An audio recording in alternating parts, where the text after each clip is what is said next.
ഓരോ ബജറ്റ് വരുമ്പോഴും നമ്മൾ സ്ഥിരമായി ചോദിക്കുന്ന ഒരു വാക്കുണ്ട്, സാധാരണക്കാരൻ എന്ത് പ്രയോജനം. സാധാരണക്കാരനുള്ള പ്രയോജനം അതിൽ ഊന്നിക്കൊണ്ടുള്ള ചില പ്രഖ്യാപനങ്ങളെങ്കിലും നാളത്തെ ബജറ്റിൽ ഞാൻ പ്രതീക്ഷിക്കുന്നുണ്ട്. നമ്മൾ നെഗറ്റീവ് ആസ്പെക്ട്സിലേക്ക് കുറേയൊക്കെ പോയി കഴിഞ്ഞതുകൊണ്ട് ഞാൻ പോസിറ്റീവായി എന്തൊക്കെയാണ് എക്സ്പെക്ട് ചെയ്യുന്നത് എന്നുള്ളത് വളരെ ചുരുക്കി പറയാം.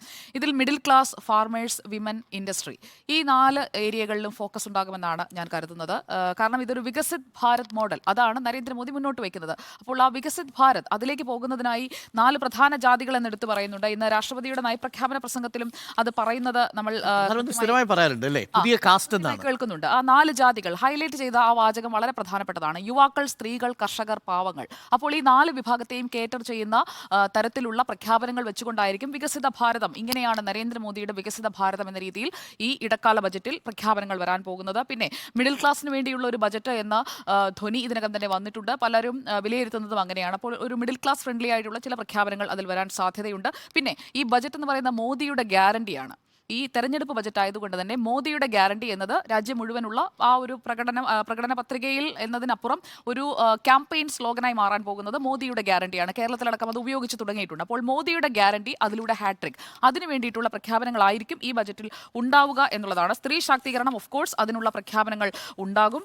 പിന്നെ ഈ അനൗൺസ്മെന്റ്സ്, അത് നമുക്കറിയാമല്ലോ, ഇന്ററിം ബജറ്റ് ആകുമ്പോഴേക്കും അനൗൺസ്മെന്റ്സ് വളരെ ലിമിറ്റഡ് ആയിരിക്കും. ഫോക്കസ്ഡ് ആയിട്ടുള്ള ചില ലക്ഷ്യങ്ങളിലേക്ക് അടുക്കുന്നതിന് വേണ്ടിയിട്ടുള്ള അനൗൺസ്മെന്റ്സ്, അതാണ് സാധാരണഗതിയിൽ തെരഞ്ഞെടുപ്പിന് മുൻപുള്ള ഇന്ററിം ബജറ്റുകളിൽ കാണുന്നത്. അതിൽ സാധ്യതയുള്ള ചില കാര്യങ്ങൾ, ഈ ധനക്കമ്മി GDP-യുടെ 4.5% കുറയ്ക്കുക, മുന്നിലുള്ള ഒരു ലക്ഷ്യം അതാണ്. അതിനായുള്ള നടപടികൾ ഇങ്ങനെയൊക്കെയാണ് എന്നതിൻ്റെ ഒരു സൂചകങ്ങൾ നാളത്തെ ബജറ്റിൽ ഉണ്ടാകും. അതുപോലെ തന്നെ ഈ ടാക്സ് സ്ലാബ്സിൽ ഏതെങ്കിലും മാറ്റം വരുമോ എന്നതിനപ്പുറം നികുതിയിൽ എന്തെങ്കിലും കുറവുണ്ടാകുമോ എന്നതാണ് സാധാരണക്കാർ ഉറ്റുനോക്കുന്നത്.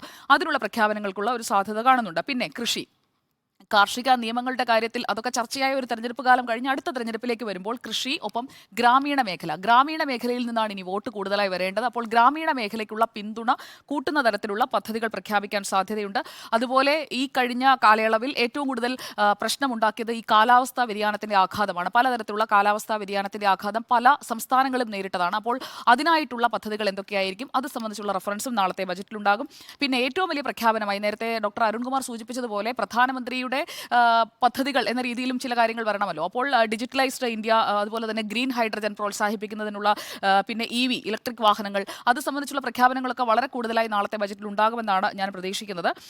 പിന്നെ കർഷകരെ കുറിച്ച് പറയുമ്പോൾ ഈ സബ്സിഡികൾക്കായി ഭക്ഷ്യ മേഖലയ്ക്ക് ഭക്ഷ്യ ഉൽപ്പന്നങ്ങൾ, ഒപ്പം വളം, ഇതിൻ്റെയൊക്കെ സബ്സിഡി സംബന്ധിച്ചുള്ള പ്രഖ്യാപനങ്ങൾ നാളത്തെ ബജറ്റിൽ വരാനുള്ള സാധ്യത വളരെ കൂടുതലാണ്.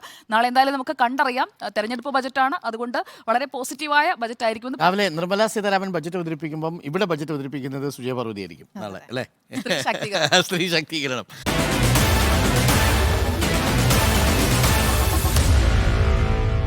Meet the editors.